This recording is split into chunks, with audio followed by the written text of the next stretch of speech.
Olá, tudo bem, galera? Ficam na paz, que a graça e a paz do Senhor esteja com todos vocês. Eu vim falar de algo aqui, né? Sempre querendo fazer um vídeo legal, bonito, a mil, mas sempre na correria e nunca faço. Mas estamos aqui novamente e eu venho falar sobre uma palavra assim que mexeu comigo essa semana: covardia. Então, a minha história foi que eu engravidei com 18 anos. Eu saí de casa, meu pai não quis me deixar ir num baile. E eu já era, assim, uma idade assim, eu era bem quietona, mas chegou ali com 16, 17, eu comecei a andar com mais má companhia e comecei a ferver mesmo, todas as áreas. A partir que eu entrei no segundo grau, eu acredito, mas eu já tinha reprovado muitas vezes. Eu tinha um bloqueio de aprendizado fora do comum, gente. Sério mesmo. O que aconteceu?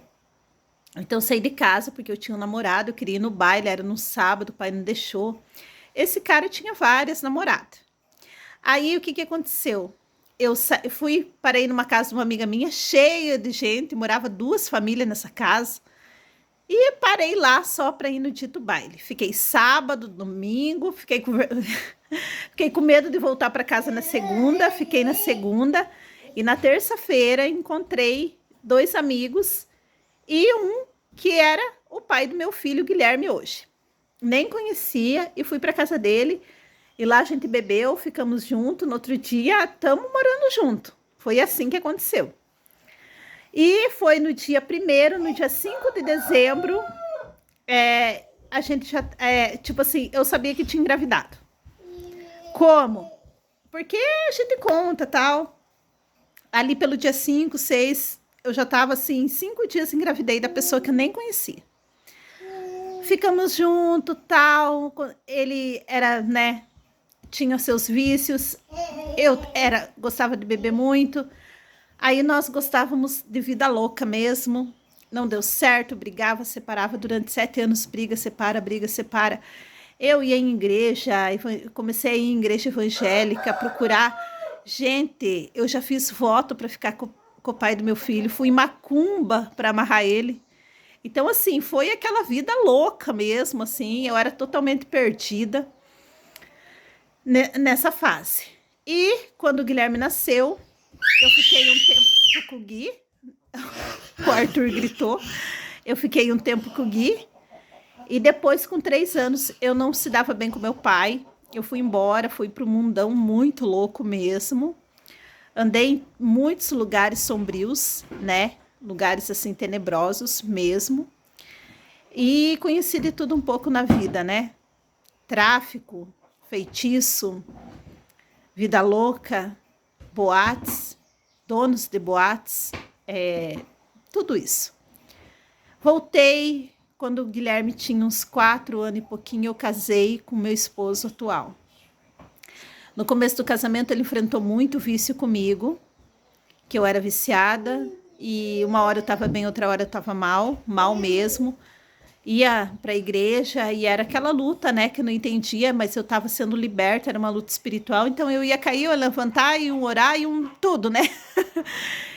E o que aconteceu, amados? Com 5 anos eu comecei a pôr o pé no chão, comecei a trabalhar, tal, e era o momento que eu deveria ter batalhado e olhado e visto meu filho, Guilherme, ter lutado para ficar comigo, para ter educação. Eu acredito assim que quando chegou nesse momento que pessoas começaram a falar, pessoas assim mais velhas, por que você não pega teu filho de volta? Eu tive um espírito de covardia muito grande. Eu fiquei com medo, um medo. Passou um tempo, quando ele teve 12 anos, ele estava obeso, o meu filho. E foi, 5 para 12 anos teve um tempo, né? E ali Deus trabalhou muito comigo, eu xingava demais, eu gritava demais com ele e eu tinha que pedir perdão para o meu filho. Foi aonde que o Guilherme começou a emagrecer, começou a se dedicar no futebol. E eu me vi assim como ele, né? Só que assim, eu não fui para algo bom na minha vida, tipo um futebol, um esporte, o estudo, não. Eu fui para treva, eu fui para algo assim, lixão mesmo, lixão da sociedade. Eu fui para isso, fui para o lixão. E o meu filho se dedicou ao esporte. Quando fui conversar com a psicóloga, o refúgio dele é o futebol. Gente, a casa está caindo, é o Arthur, mas eu não vou parar o vídeo. Então, assim, ele foi pro futebol e eu, na verdade, fui para as coisas erradas. Com 12 anos, tive a oportunidade de novo? Tive, mas eu fiquei com medo. Medo de encarar meu pai e minha mãe, medo de questionamento na justiça. Essa mulher que vocês estão vendo, eu passei por tanta coisa que era assim para mim ser forte e corajosa, na boca do leão. E eu fui. E na hora de coisas que era uma decisão minha, que era uma capacidade minha, eu fui covarde.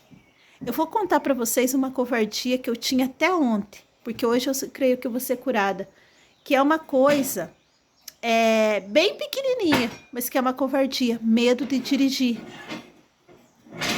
Uma covardia que você pode ter, medo de transformar você. Por que você é covarde de abandonar teus pecados? Você não tem coragem. Por quê? Por que você é covarde de encarar quem você é? Que precisamos ser transformados. Por que é covarde que quando alguém fala alguma afronta para você, você quer se esconder e fica de mal com a pessoa e não encara quem você é? Às vezes maledicência, fofoqueira, mentirosa. Por que gosta de viver nessa vida sabendo todos os bloqueios que você tem e não consegue ter capacidade de enfrentá-los uma por uma? Deixa de ser covarde hoje, agora, como eu tô deixando de ser. Eu fui covarde. Essa semana recebi umas notícias do Gui, na questão de escola, que não foram agradáveis.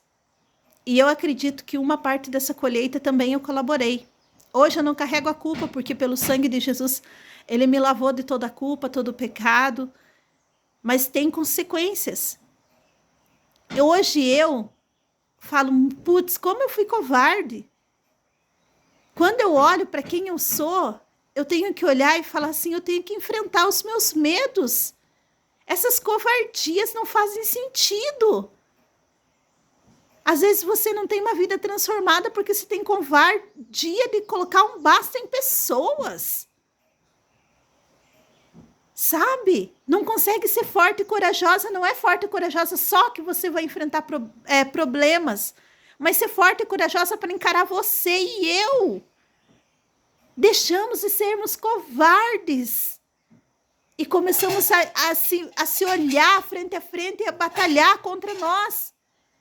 Hoje o Guilherme está passando por uma fase que eu passei, em questão de estudo, muitas dificuldades, não vou expor ele aqui, porque eu não pedi para ele, mas ele sabe desse babado aqui, mas eu não vou chegar em detalhes. O preço da covardia traz consequência, e até quando essa consequência chegou na tua casa?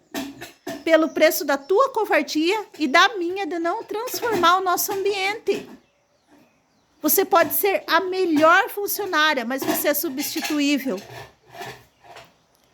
Você pode ser a melhor não sei o quê, mas você é substituível. Mas como mãe e esposa, você não é substituível. Como eu fiz na vida do Guigui. Hoje, eu estou aqui lutando por família, por mulheres, por filhos, mulheres que cuidam de lares, porque foi da onde Deus me tirou, dessa lavagem, daquele podridão, para que eu falasse isso para vocês. Como que vocês acham que é ouvir isso de uma ex-prostituta? Usuária. Como que é para vocês ouvir isso? E para mim ouvir isso? Então, eu consegui encarar tanta coisa dura, mas em decisões pequenas. Por que que a gente ainda é covarde? Em decisão tão pequenininha. Vem falar mentira, fofoca, eu não quero ouvir. Vem falar não sei o quê, não quero saber. Eu vou fazer aquilo que Deus me chamou. Em coisas mirabolantes. A gente fala, forte, vai, vamos vencer. E em coisas do nosso dia a dia, a gente é covarde. Olha só, era um sim de uma mãe. Para que eu pudesse colaborar, para que ele tivesse mais intimidade com Deus. Mas Deus sabe de todas as coisas, Vivi. Eu sei, eu creio, acredito e vai acontecer. tá? Ok, beleza. Eu sei, acredito, e Deus vai transformar toda a nossa realidade. Mas eu tô falando assim para você entender na questão de covarde, medrosa. E se eu pôr um basta nisso aqui dentro de casa, se eu honrar meu marido, se você encarar essa machorrona que você é, se você encarar que para você ter uma vida saudável, você vai ter que fazer exercício.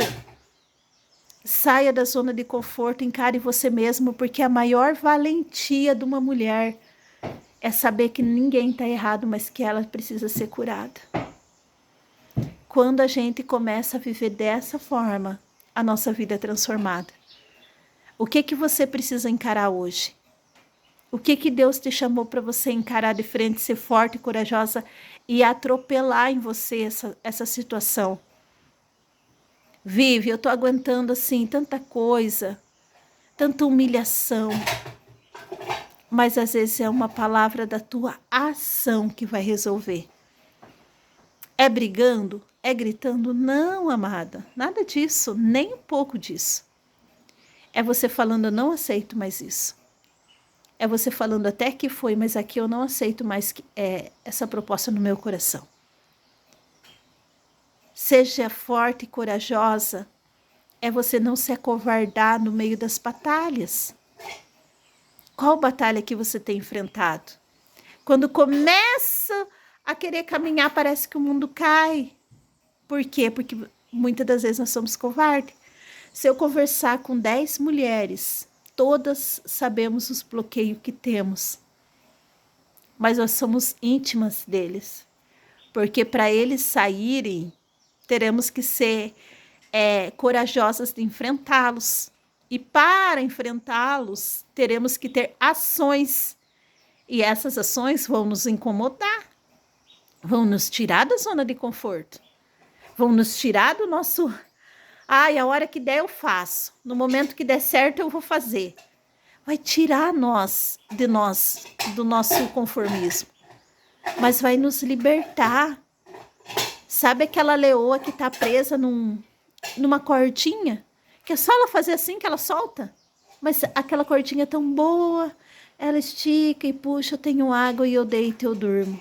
Eu estico e puxo, deito e durmo. Amada, você está sendo chamada para ser forte e corajosa e cair por terra esse espírito de covardia. É briga dentro de casa, é meu marido brigando, é meu esposo. Para de ser covarde. Comece a ser uma mulher virtuosa, feminina. Para de gritar, chama tua filha. A tua gritaria não mostra a tua valentia, mostra a tua covardia. Chama ela para conversa. Arruma a mesa para o almoço. Chama ao diálogo teu esposo. Quando você faz muita coisa assim, não mostra a tua coragem. Mostra o tanto que você é covarde. Quando você vai na loja e compra o que pode, o que não pode, mostra a tua covardia. Você não quer encarar o que está de verdade dentro de você. Quando você e eu se matamos no doce para saciar nossa dor aqui, é que nós somos covardes. Nós não queremos encarar o porquê. Quando você tem aquela lista de bloqueio, eu e você somos covardes. Porque nós sabemos o que nós devemos fazer, mas a gente não faz. Daí a gente grita, a gente chora, a gente põe na conta do diabo, a gente põe na conta do marido, na mãe, no trauma, no cachorro. Porque nós somos covardes. Nós não queremos pagar preço. Nós não queremos pagar preço de acordar, ir para a presença do Senhor, de orar por vidas. Sabe qual que é o segredo de orar por vida? Eu vou falar para vocês. Nenhum profeta pedia pela vida dele, pedia por uma nação. E quando eu oro por vidas, o Senhor mostra assim que vai abençoar a minha geração. Porque não é sobre mim, é sobre uma nação, sobre um povo. Aí não quer nem saber de orar, de ler a palavra, porque tem muita correria. Você é covarde, porque é nessa palavra que vai ter o teu encorajamento, que vai ter a palavra para você ter uma vida transformada. É na Bíblia, na oração, na meditação, no teu exercício, na alimentação.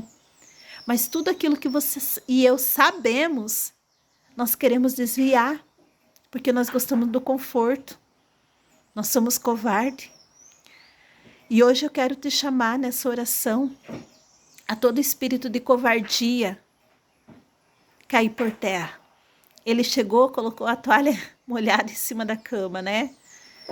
E a tua covardia grita. É melhor eu gritar do que eu falar amor, não é assim? Quando eu falo com palavras amáveis com a minha família, mostro o quanto que eu sou corajosa de encarar a situação. Quando eu saio de si, eu sou covarde. É isso que eu queria dizer. Tá batendo no filho? Fala mais de você sobre teu filho. Você é uma covarde. Não gosta de pagar preço em treinamento. No olho no olho. Porque diz mais de você do que dele. Então tá, não vou me esticar. A casa demolindo. E eu aqui, porque senão não faço, né? Vamos orar? Amado Deus, poderoso Pai, eu estou aqui com essas mulheres, Senhor, e homens, que todo espírito de covardia caia por terra nesse dia. Que nós sejamos mulheres, Pai, que encaramos a nós mesmas com coragem. Que a gente assuma a responsabilidade da nossa vida, das nossas atitudes. E todo esse espírito que nos amarrou, nos prendeu, nos colocou, papai, debaixo de um jugo, debaixo de um peso, cai por terra nesta manhã. E que a gente viva a tua graça, a tua unção, teu favor, a tua misericórdia. Pai, que nunca mais na nossa vida há espírito de covardia, mas que haja espírito do amor de Cristo. Pai, que nós encara cada bloqueio da nossa vida sem pôr culpa em demônio, sem pôr culpa no marido, sem pôr culpa no filho, mas assumimos a responsabilidade. A nossa culpa o Senhor levou na cruz do Calvário. E nossa consequência nós assumimos. E nesta hora em diante, nós assumimos a rédea da nossa vida. Todo espírito que existiu de covardia, de fora do caráter de Cristo, cai por terra nessa manhã. E nós pegamos a espada de mulheres virtuosas, honradas pela nossa família, amáveis, homens valentes e corajosos. E tudo aquilo que fazia nós fugir numa covardia, cai por terra nessa manhã. Pela graça, pela unção e pelo favor do Deus vivo, em nome de Jesus.